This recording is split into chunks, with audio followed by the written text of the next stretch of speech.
Welcome back. Now, this Women's Month, we speak to Louise Niemann, a wife, mom, businesswoman, and public speaker, a previous Mrs. South Africa semi-finalist, and a current Mrs. Africa finalist, transforming your image and her no-nonsense approach to developing women to their next level. Her self-image workshops have been developing women and companies for well over 15 years. Louise, thank you very much for joining me. Morning, Sam. Thank you very much. We are finding ourselves in Women's Month. Talk to me about self-image and the power of having a positive self-image.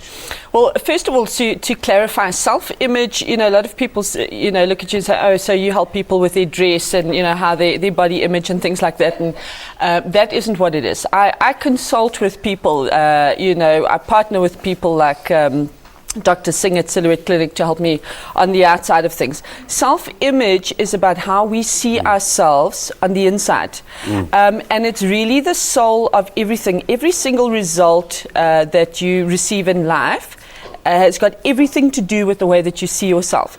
So if you have a look at our society, we're looking at things like poverty, we're looking at things like addiction, we're looking at, any kind of negative experience we have in life has got everything to do with the way that you see yourself. That's self-image.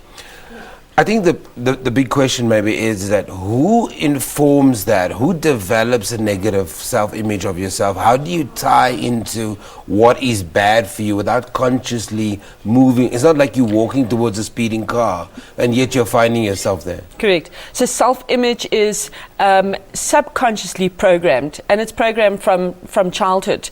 Our society experiences, our parents, our teachers, our friends, television, anything that we expose ourselves to consciously and often enough is programmed into our subconscious and becomes our belief about ourselves.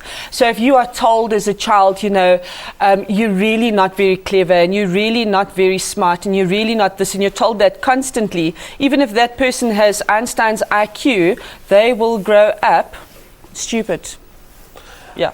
So you've developed these workshops where you're dealing with women and even corporate companies that have a really bad self-image. Yes, absolutely. So specifically women and girls tend to hear my message a lot more and easier, and it's the reason that I entered Mrs. Africa and became a finalist to spread that message throughout Africa and the globe thereafter.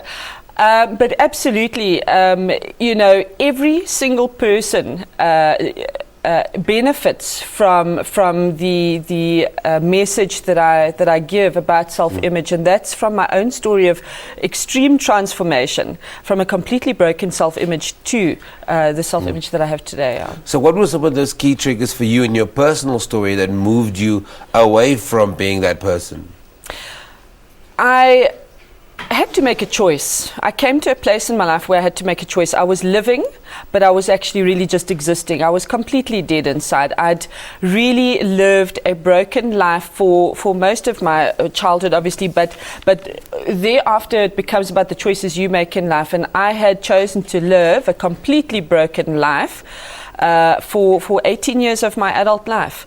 And I had to sit back and look at myself and say, where are you going and what are you doing? And I knew that there was something inside that was trying to become free. I had no clue what that was, so I went on a process and a journey and a long, lonely, dark nights and days to discover what that was and to transform. Yeah. Louise, unfortunately, we've run out of time, but if you want to find out more about Louise Niemann and some of the self-image workshops that she hosts, you can log on and Google professional consulting services. Louise Niemann talking to us about self-image and the role that it plays in building or breaking women down and, of course, developing you to the next level. It's time for us to welcome our first music guest for a second performance.